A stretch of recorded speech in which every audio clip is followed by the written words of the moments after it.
മുഖ്യമന്ത്രി പിണറായി വിജയന് ഇനി യാതൊരു തരത്തിലും രക്ഷപ്പെടാനാവില്ല എന്നുള്ളതിൻ്റെ സൂചനകളാണ് പുറത്തുവരുന്നത്. ദുബായ്ക്ക് പറന്ന അതേ വേഗത്തിൽ തന്നെ ഇനി ഇഡിക്ക് മുൻപിലേക്കും എത്തേണ്ടി വരുമെന്നുറപ്പിക്കുന്നു. രാഷ്ട്രീയ കേരളത്തിൻ്റെ മുൻപിലേക്ക് മാങ്കൂട്ടത്തിൻ്റെ മസാലക്കഥകൾ വിതറിക്കൊണ്ട് തങ്ങളുടെ ഭരണവിരുദ്ധ വികാരം മറച്ചു പിടിക്കാമെന്നായിരുന്നു ഈ തദ്ദേശ തെരഞ്ഞെടുപ്പ് അടുത്തിരിക്കുന്ന സാഹചര്യത്തിൽ പിണറായി വിജയൻ കണക്കുകൂട്ടിയിരുന്നത്.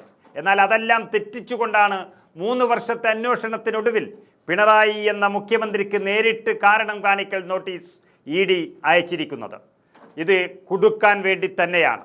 തീർത്തും അപ്രതീക്ഷിതം എന്ന് തന്നെ പറയാം. കാരണം 38ഓളം തവണ ലാവ്ലിൻ കേസ് സുപ്രീം കോടതി മാറ്റിവെക്കുകയായിരുന്നു. CBI ഉദ്യോഗസ്ഥർക്ക് എത്താൻ പറ്റിയില്ല തുടങ്ങിയ കാരണങ്ങളായിരുന്നു ഈ ലാവ്ലിൻ കേസ് മാറ്റിവെക്കാൻ സുപ്രീം കോടതി നൽകിയ ഉത്തരങ്ങൾ. ലൈഫ് മിഷൻ പദ്ധതി, കരുവന്നൂർ ബാങ്ക് കൊള്ള, സ്വർണ്ണക്കള്ളക്കടത്ത്, മുഖ്യമന്ത്രിയുടെ മകളുടെ മകൻ്റെ വിവാദങ്ങൾ, ഇങ്ങനെ നിരനിരയായിട്ടാണ് മുഖ്യമന്ത്രിയെ ചുറ്റിപ്പറ്റി മാത്രം കേസുകൾ വട്ടം ചുറ്റി പറന്നത്. എന്നാൽ അതിൽ നിന്നെല്ലാം പല രൂപത്തിൽ തടി തപ്പുകയായിരുന്നു പിണറായിയും കൂട്ടരും CPM-ഉം ഒക്കെ.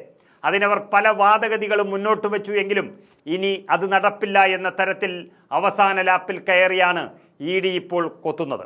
ഒരിക്കൽ മുഖ്യമന്ത്രി പിണറായി വിജയൻ്റെ മകനു നേരെയും ക്ലിഫ് ഹൗസിലേക്ക് ഇഡിയുടെ നോട്ടീസ് എത്തിയതാണ്. പക്ഷേ അതും മറച്ചു വെച്ചതാണ് പിന്നീട് നമ്മൾ കേട്ട വാർത്ത. കൃത്യമായി പറഞ്ഞാൽ കിഫ്ബി മസാല ബോണ്ട് ഇടപാടുമായി ബന്ധപ്പെട്ട് മുഖ്യമന്ത്രി പിണറായി വിജയന് ഇഡി നോട്ടീസ് അയച്ചതോടെ കനത്ത തിരിച്ചടിയാണ് CPM-ഉം സർക്കാരും നേരിടുന്നത്.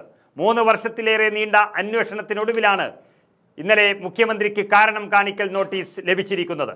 തുടർ നടപടികൾ സ്വീകരിക്കുന്നതിന് മുൻപ് മുഖ്യമന്ത്രിയിൽ നിന്ന് വിശദീകരണം തേടുമെന്ന് അറിയിച്ചിട്ടുണ്ട്. മുൻ ധനകാര്യമന്ത്രി TM തോമസ് ഐസക്കിനും കിഫ്ബിയിലെ ഉദ്യോഗസ്ഥർക്കും ഇഡി നോട്ടീസ് നൽകിയിട്ടുണ്ട്.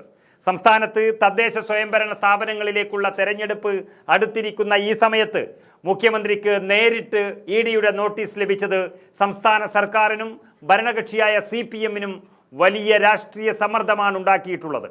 ഇന്നലെ വരെ കോൺഗ്രസ് നേതാക്കളെ എവിടെ കണ്ടാലും വട്ടം വച്ചു പിടിച്ച് മാങ്കൂട്ടത്തിൻ്റെ കാര്യം എന്തായി, മാങ്കൂട്ടം എവിടെയാണ്, മാങ്കൂട്ടത്തിൻ്റെ കാര്യത്തിൽ കോൺഗ്രസ് എടുക്കുന്ന നിലപാടെന്താണ്, നിങ്ങൾ നടപടി എടുത്തില്ലേ എന്നൊക്കെ തുടങ്ങി വലിച്ചു കീറി ഒട്ടിക്കുന്ന തരത്തിൽ റിപ്പോർട്ടർ ചാനലും മലയാളവും ചോദ്യങ്ങളും ഉത്തരങ്ങളുമായി കോൺഗ്രസിനെ ഇല്ലാതാക്കാൻ നോക്കുകയായിരുന്നു.